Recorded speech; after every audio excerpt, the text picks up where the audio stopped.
Hello darlings, welcome to DD story time.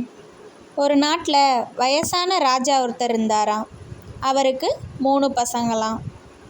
அவருக்கு வயசானதுனால அடுத்த ராஜா பதவி யாருக்கு கொடுக்கலான்னு யோசிச்சாராம்.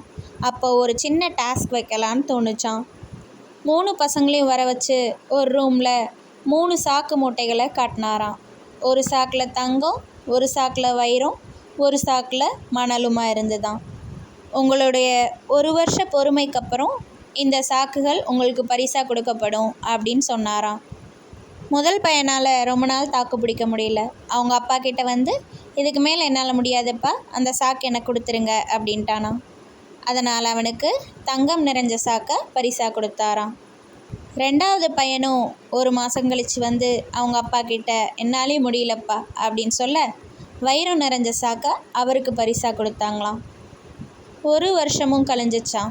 ராஜா தன்னோட சின்ன பையனை கூப்பிட்டு அந்த மணல் நிறைஞ்ச சாக்கை பரிசாக கொடுத்தாராம். அந்த மணல் மூட்டையை திறந்து பார்த்தா அதுக்குள்ளே ஒரு லெட்டர் இருந்ததாம். அந்த லெட்டரில் அடுத்த ராஜா அவர்தான்னு எழுதியிருந்ததாம். 3வது பையனுக்கு ஒரே ஆச்சரியமாகவும் சந்தோஷமாகவும் ஆச்சான். அவரோட பொறுமைக்கு கிடைத்த பரிசு.